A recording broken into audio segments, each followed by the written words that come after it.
About 250 million years ago, the Earth went through a mysterious and extreme phase.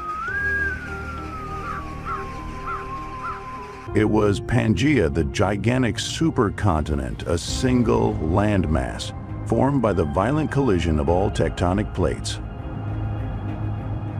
Surrounding it was the endless Panthalassa Ocean, covering up to 70% of the planet's surface. This very era witnessed the most terrifying geological and biological event in the planet's history. It was the Permian-Triassic Extinction event, also known as the Great Dying.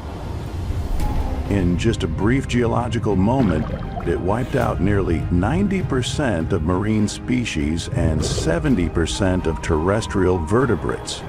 Massive volcanic eruptions released enormous amounts of toxic gases and CO2 into the atmosphere, acidifying the oceans and pushing the planet into uncontrollable warming.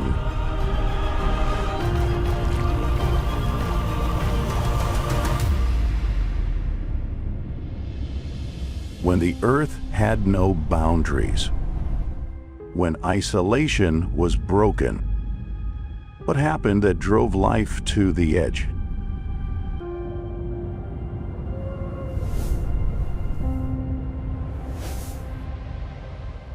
Pangea was the deadliest era, and this will be the journey to unveil the mysteries of this world.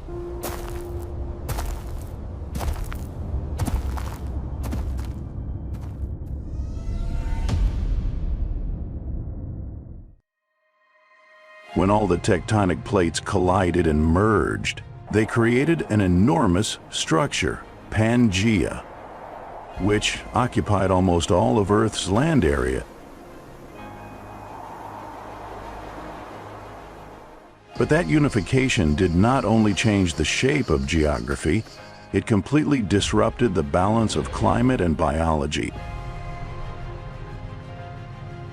From a scientific perspective, Pangaea was not only a supercontinent, it was a closed ecosystem,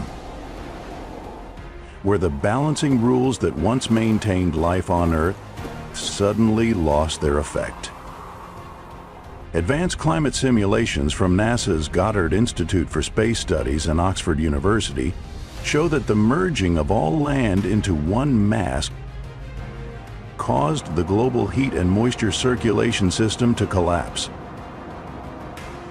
The Panthalassa Ocean surrounding Pangaea could no longer regulate temperature, while ocean currents were cut off, preventing water vapor from moving deep inland.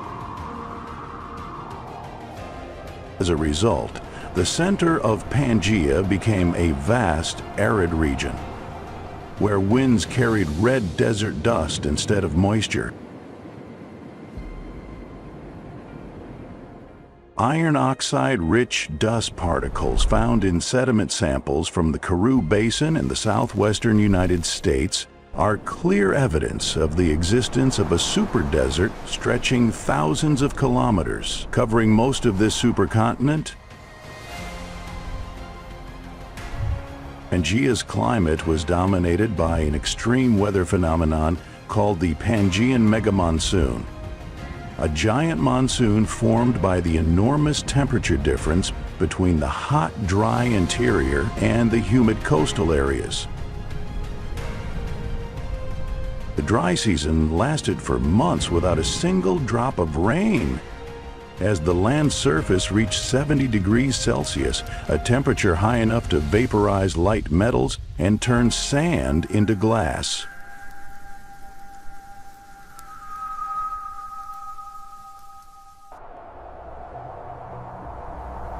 During this period, the air became dense and heavy. Then came the rainy season, when the long accumulated vapor produced fierce storms along the coast, but they could not reach deep into the core region. The center of Pangaea remained dry, while the coastal belt was engulfed in lightning and floods.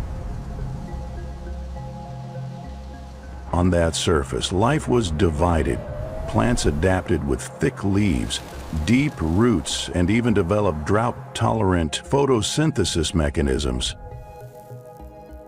Meanwhile, animals had to evolve to withstand oxygen and water shortages.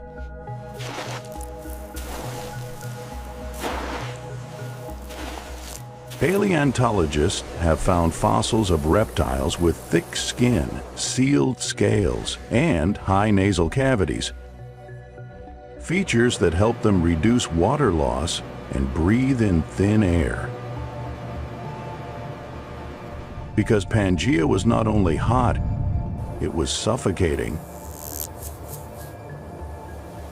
Carbon and sulfur isotope studies from Permian-Triassic rock sample showed that atmospheric CO2 concentrations could have been 5 to 6 times higher than today, while oxygen levels dropped to around 16 to 18%. For animals, that was a biological nightmare. Respiratory systems had to work twice as hard to maintain gas exchange. Large species had to shrink in size, while smaller ones evolved to use oxygen more efficiently. Under those suffocating conditions, the ancestors of dinosaurs and birds began to develop a special lung system with air sacs, allowing continuous airflow, opening a new chapter in evolutionary history.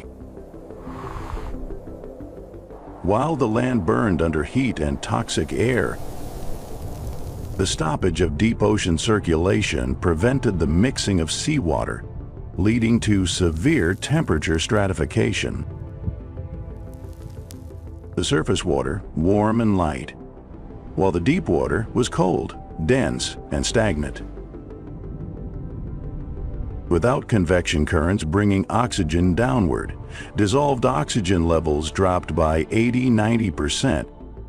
According to sediment core data from Greenland and South China,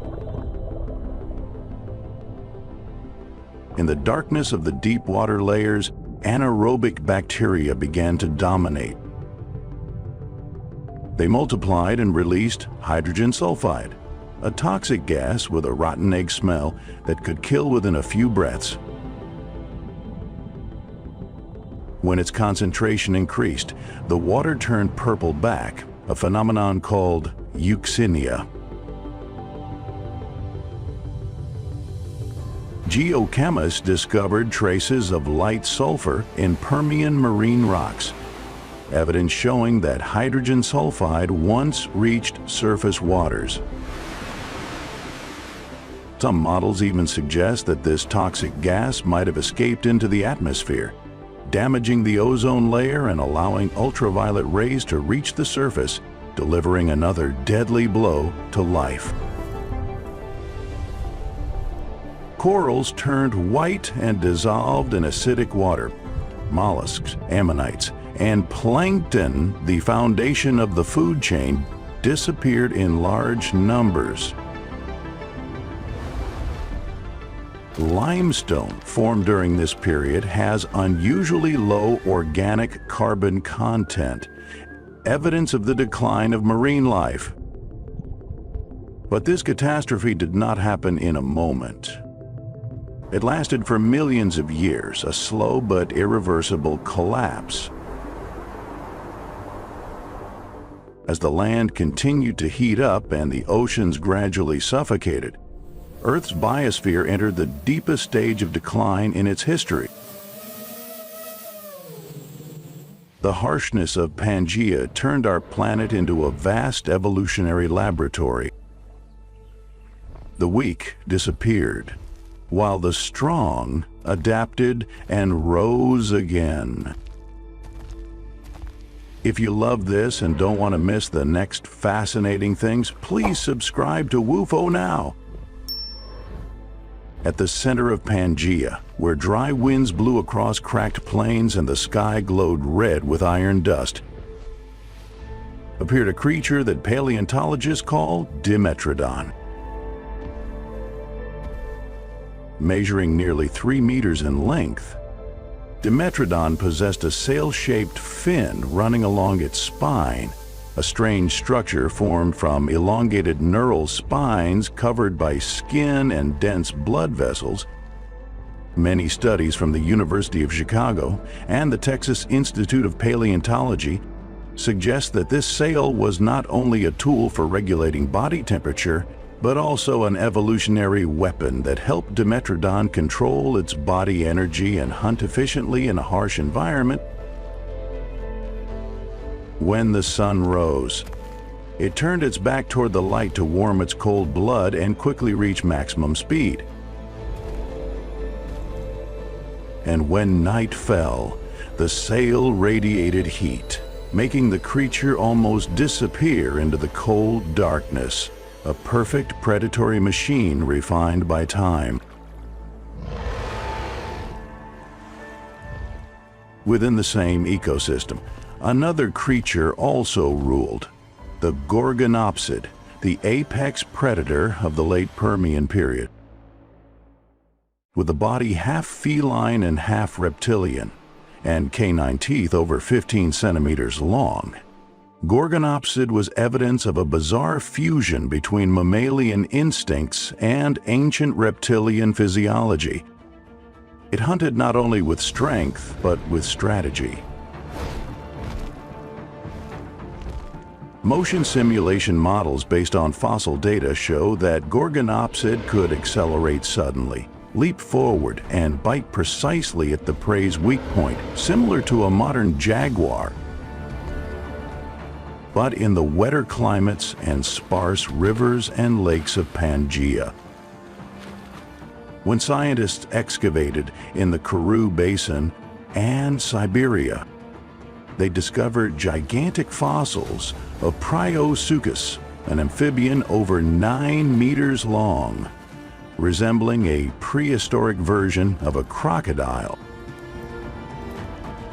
On land, the world was filled with strange hybrid creatures, where the boundaries between mammals, reptiles, and amphibians became blurred.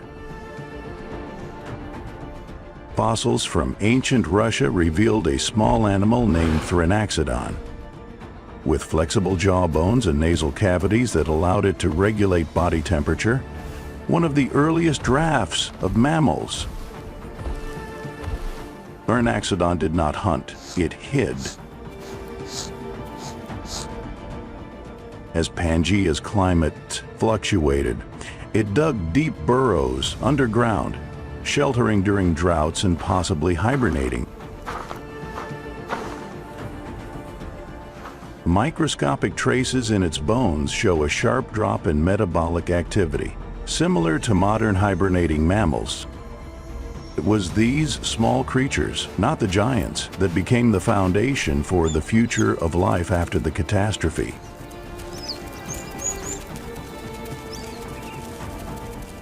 During the late Permian period, more than 252 million years ago, Earth's surface began to shake.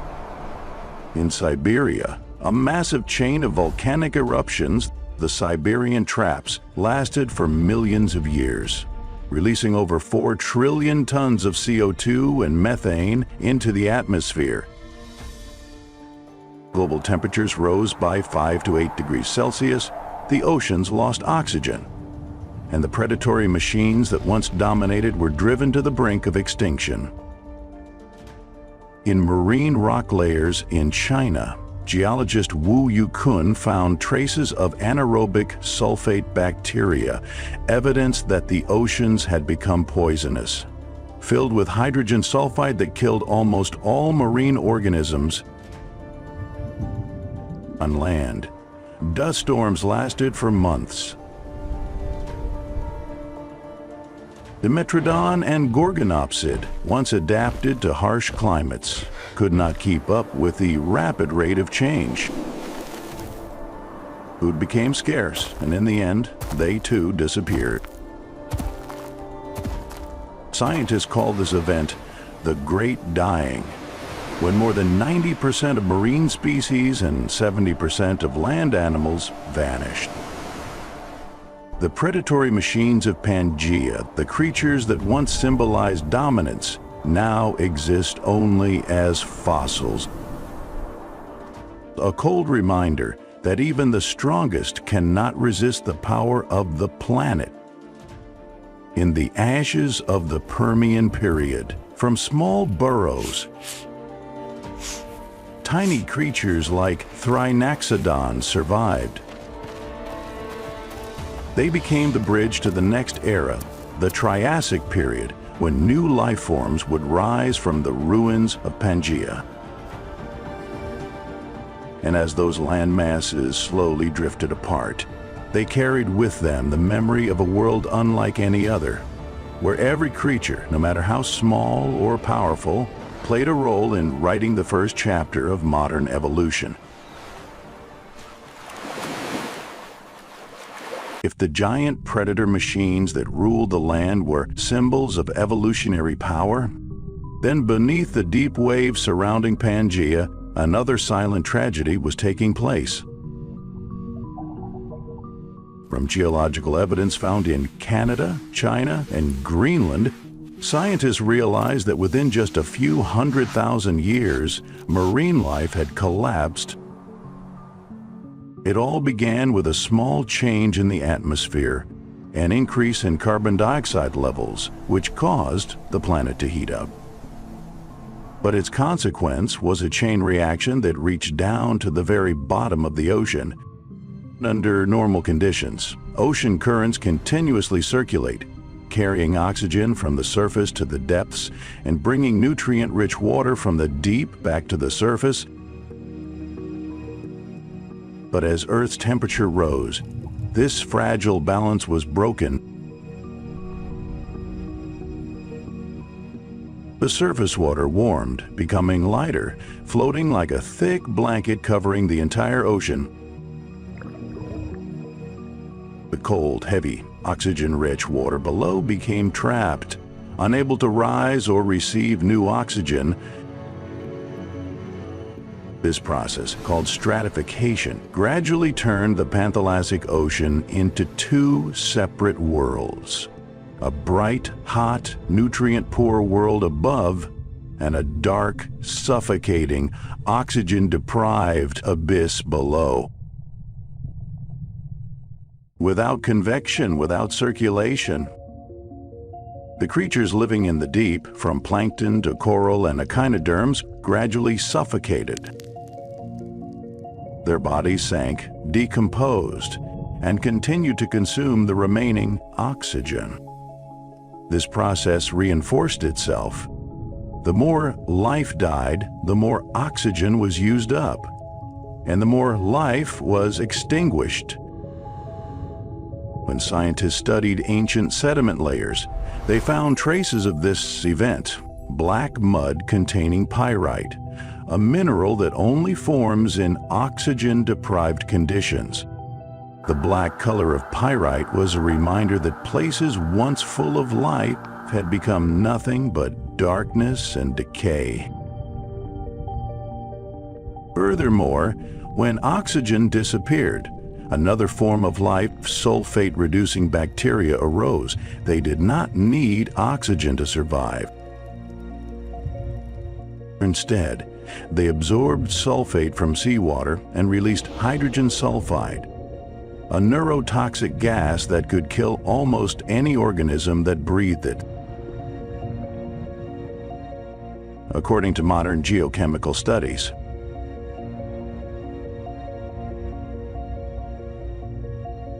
the concentration of hydrogen sulfide in the ocean at that time might have been so high that it changed the color of the sea.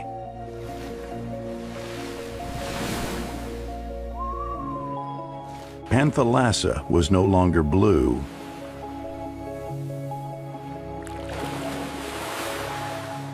It became purple-black, the color of sulfur and death. Even worse, hydrogen sulfide did not stay under the sea.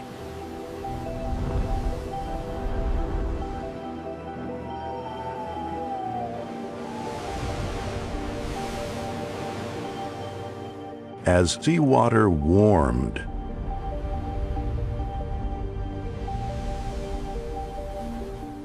This toxic gas rose to the surface and escaped into the atmosphere. Modern chemical models show that even a small amount of hydrogen sulfide escaping was enough to destroy the ozone layer, allowing ultraviolet rays to penetrate the sky, burn the Earth's surface, and kill photosynthetic algae, the foundation of life. Perhaps at that time, Earth's atmosphere had turned into a death fog.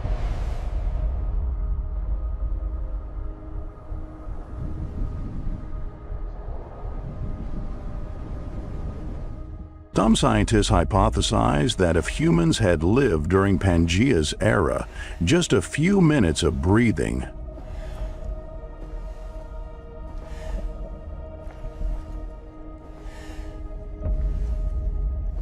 would cause paralysis because the air was full of poisonous gas.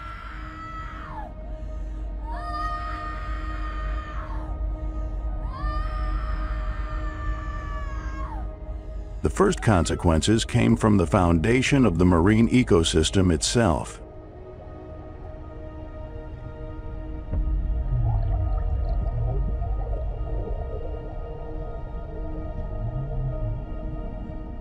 When plankton disappeared, the food chain collapsed.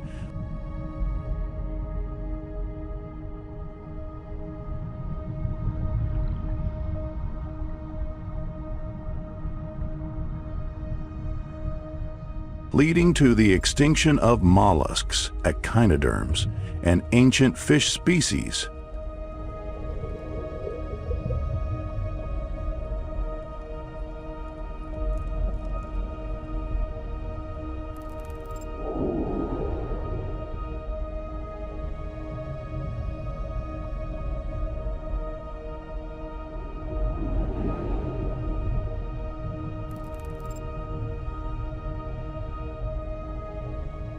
Meanwhile, seawater became more acidic due to absorbing a large amount of carbon dioxide from the atmosphere.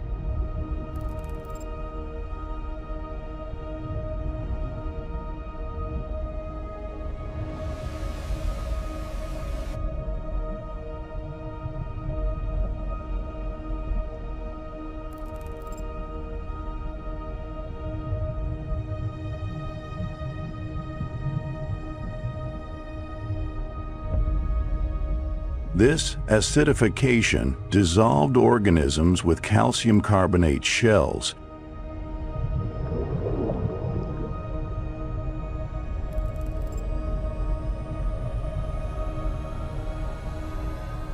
Such as corals and ammonites.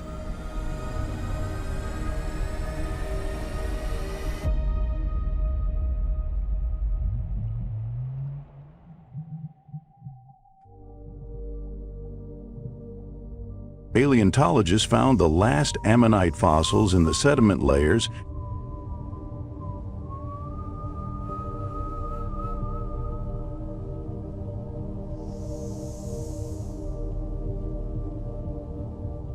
just before the Great Dying occurred, as if their time had been stopped forever.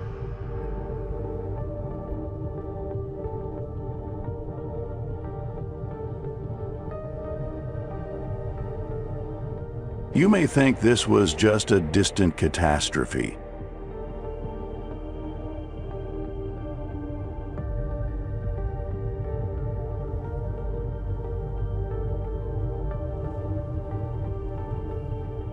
Belonging to an age long buried.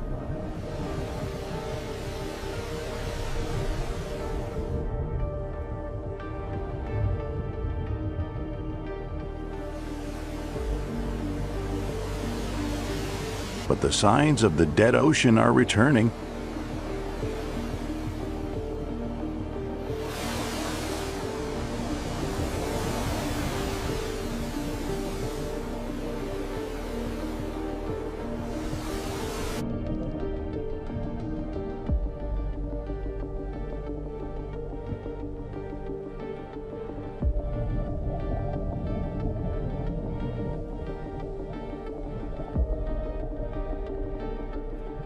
In the 21st century, oceanographers have recorded more than 400 dead zones around the planet.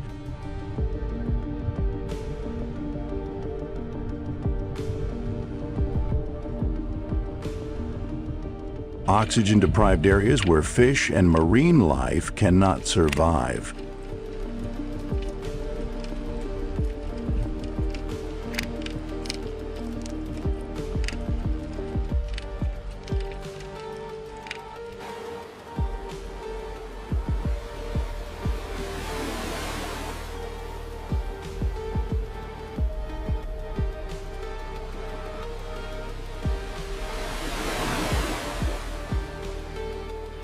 One of them lies in the Gulf of Mexico.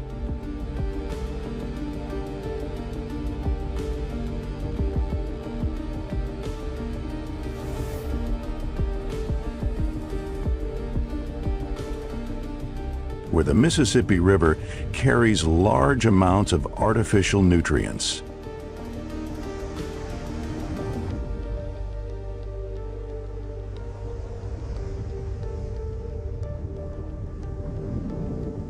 Stimulating excessive algal growth.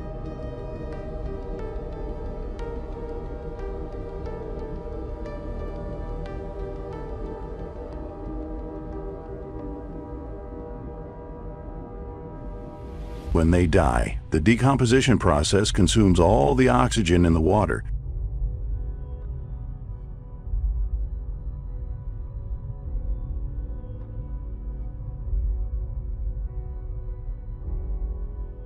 Creating a dead zone stretching for tens of thousands of square kilometers.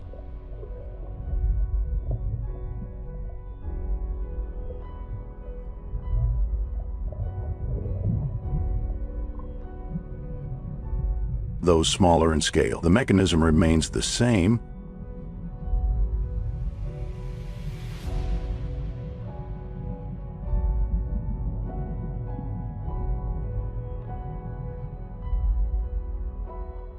Warming, stratification, oxygen loss, and the spread of death.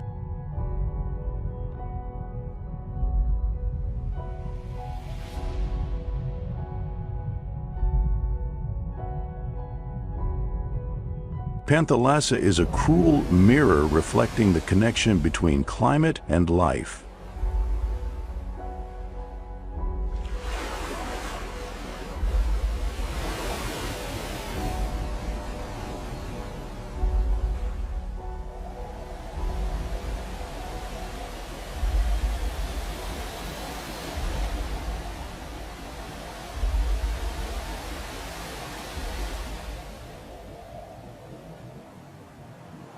After millions of years in which Pangaea existed under a harsh climate and dying oceans,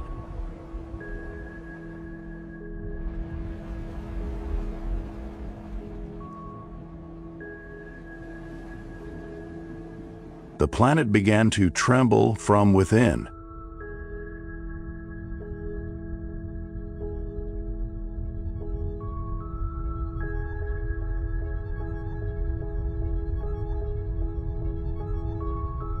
The first signs did not come from the surface, but from deep underground.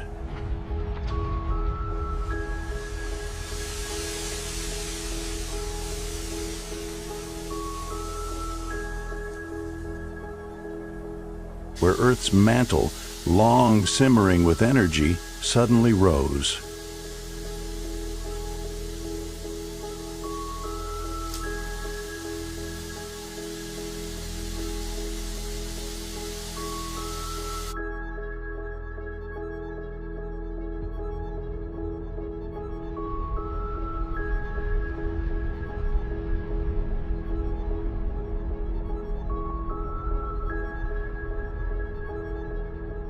A massive fissure opened in what is now Siberia, spewing pillars of fire and ash tens of kilometers high.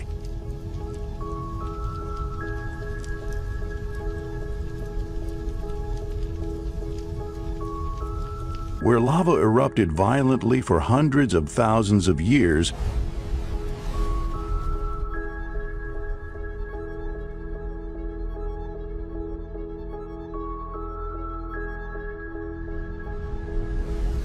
Geologists called this the largest energy release event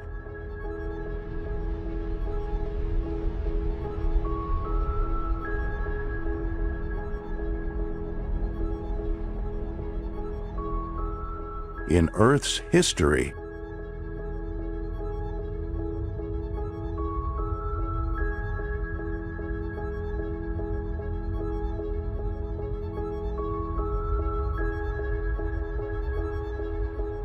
The lava not only created vast basalt plateaus,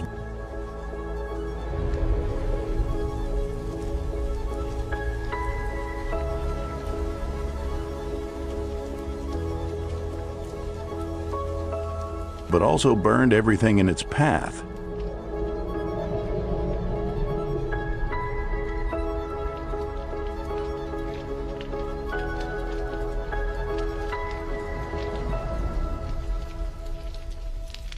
The Siberian traps did not erupt just once.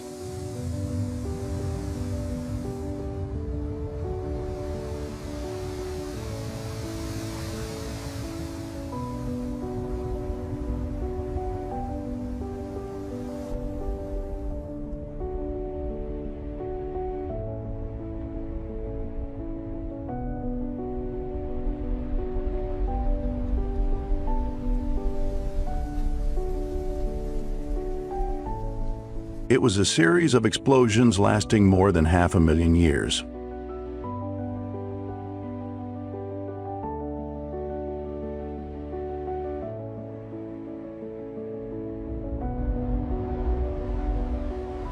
Each releasing trillions of tons of greenhouse gases.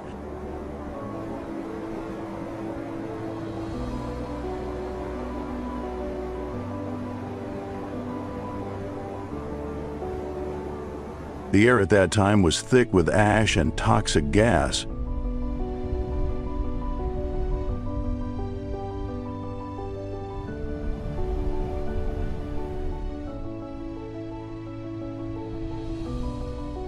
So much that sunlight appeared only as a faint red streak across a black sky.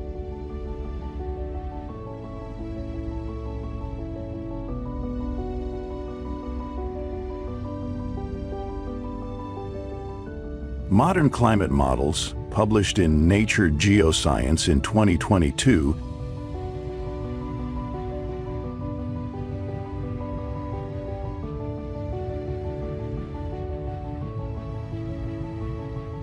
showed that CO2 levels in the atmosphere increased more than tenfold compared to today,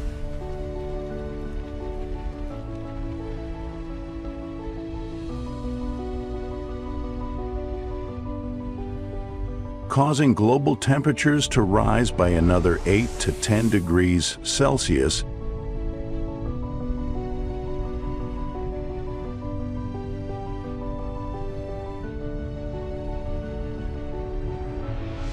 Ground temperatures in central Pangaea exceeded 70 degrees Celsius.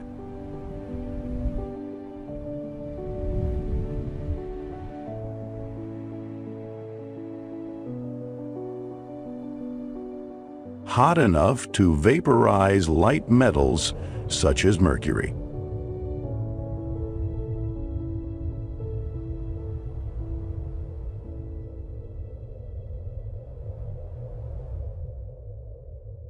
Ice melted completely.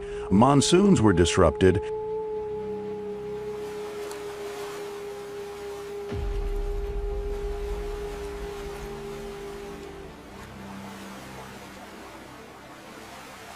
And the oceans boiled from within.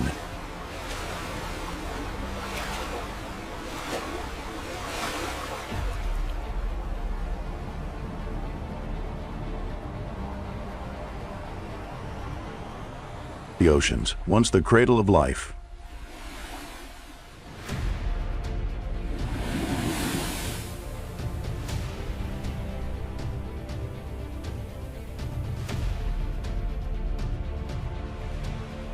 became a giant steamer.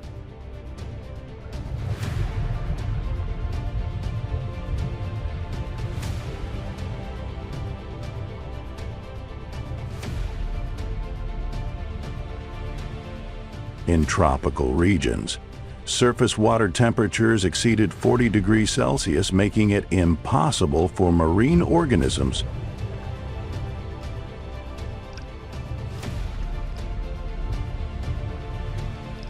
to regulate their body temperature.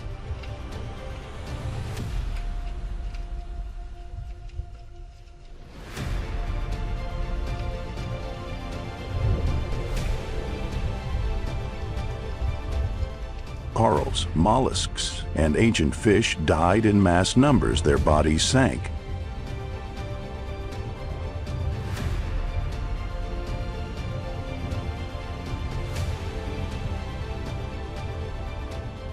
Forming thick black sediment layers that are still found in Greenland and southern China today.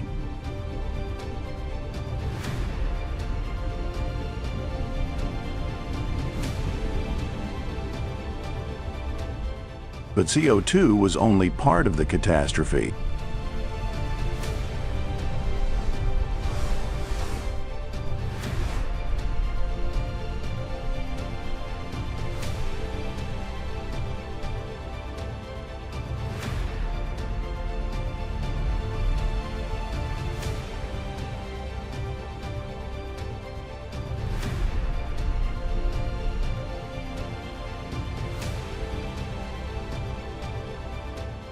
Acid rain poured down on Pangea.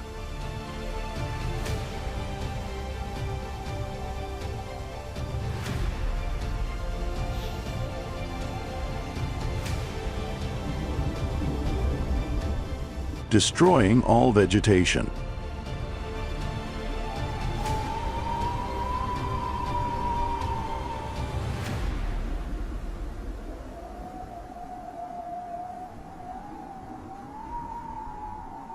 Forests turned to ash. The soil was stripped of nutrients.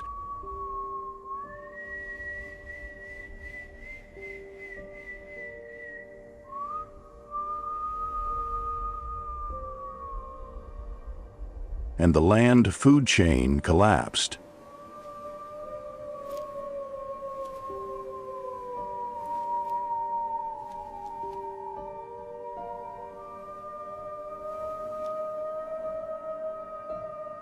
When acid rain fell into the ocean, it drastically lowered seawater pH,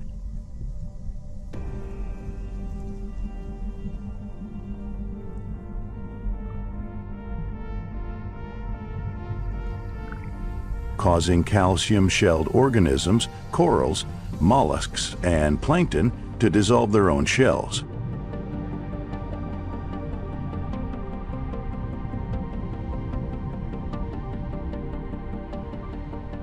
Boron isotope analyses from ancient sediment cores by the University of Exeter in 2020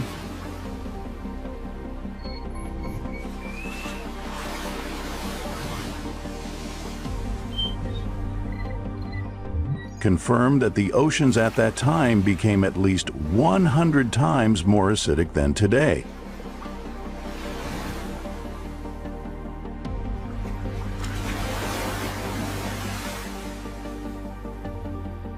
Scientists call this the biosphere tipping point, when the planet surpasses its self-regulating limit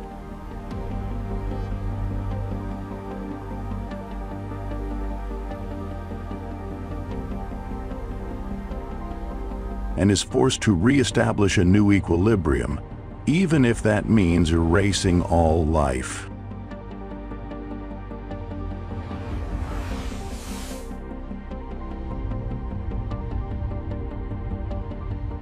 Only the smallest creatures, fungi, insects, and bacteria survived.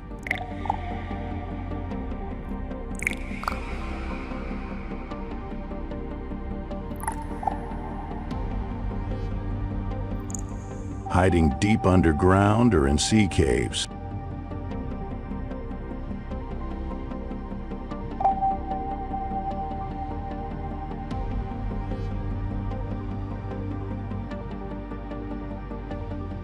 From the ashes of disaster, they became the ancestors of creatures in the Triassic period.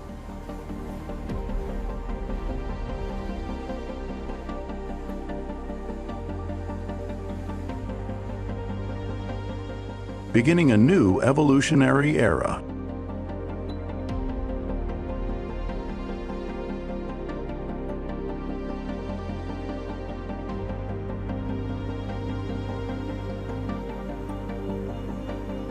Today, scientists are still searching for traces of mercury,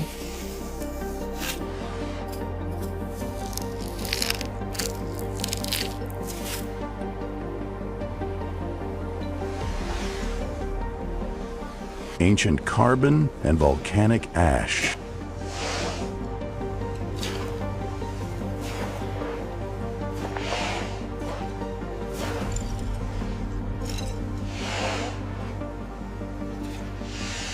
Each rock sample, each sediment layer is a fragment of the planet's memory.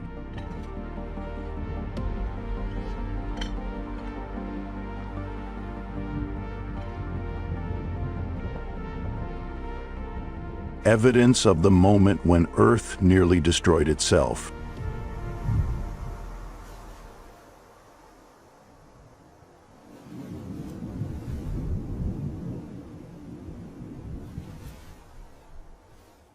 Pangea has broken apart, but its tragic story remains.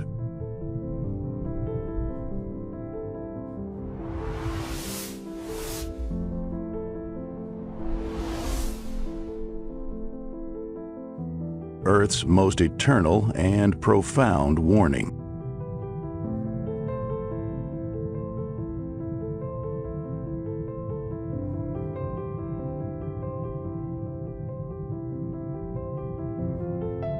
This deadliest era was not just a sequence of individual catastrophes.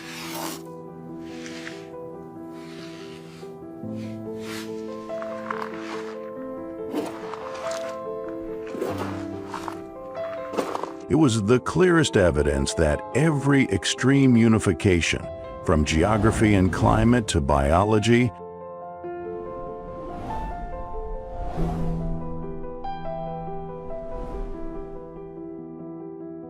contains the potential to bring about the total collapse of the biosphere.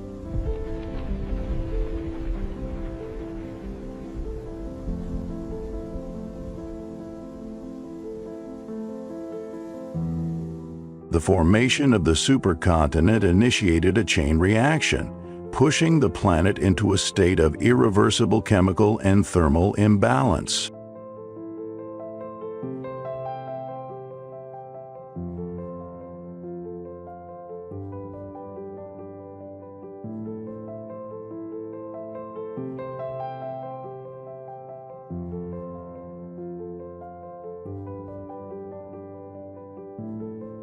The Great Dying Event was not a simple ending. In the very moment of ultimate destruction,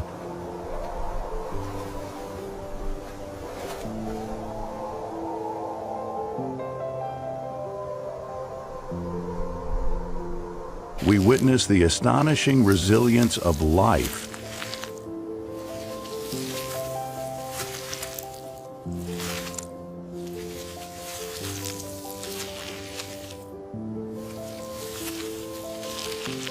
From the ashes and compressed carbon traces within the geological boundary layers, the survivors, tempered by low oxygen and high temperature conditions, began the journey of rebirth.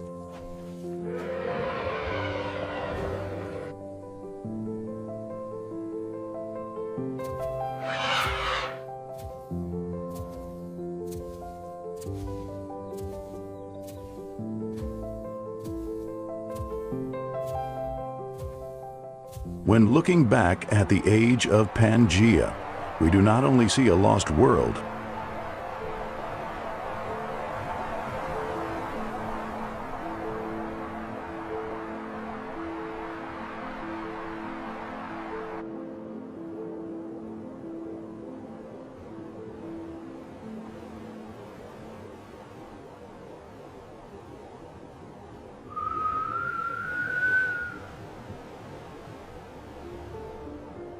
we see an eternal lesson.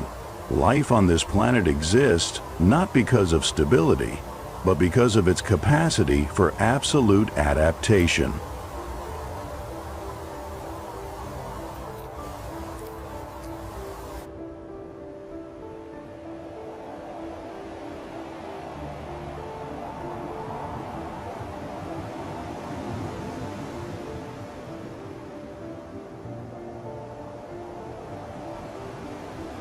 Pangea reminds us that it is Earth itself, with its unmatched geological and climatic power that determines the limits of survival.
Thank you for staying with WUFO Space until the very end of this journey through the vast universe.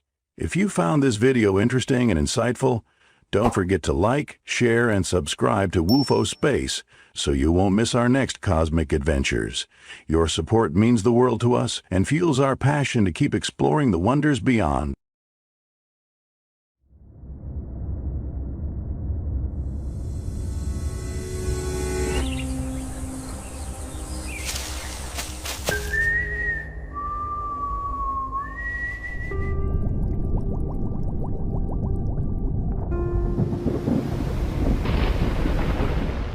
About 250 million years ago, the Earth went through a mysterious and extreme phase.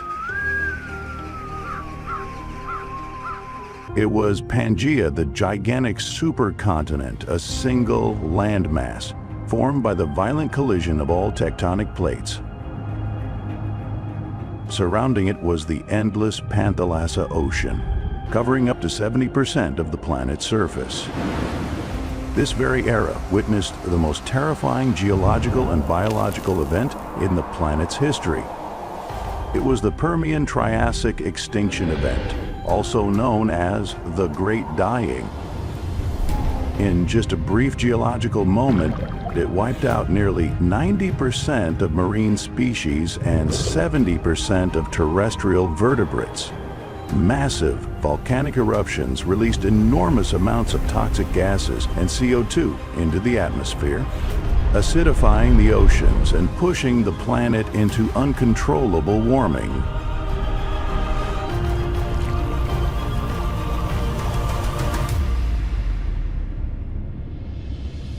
When the Earth had no boundaries, when isolation was broken, What happened that drove life to the edge?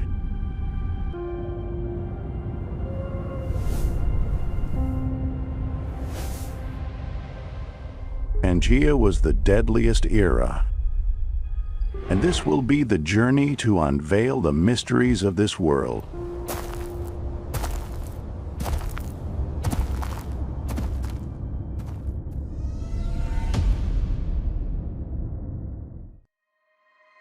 When all the tectonic plates collided and merged, they created an enormous structure, Pangea, which occupied almost all of Earth's land area. But that unification did not only change the shape of geography, it completely disrupted the balance of climate and biology. From a scientific perspective, Pangea was not only a supercontinent, it was a closed ecosystem, where the balancing rules that once maintained life on Earth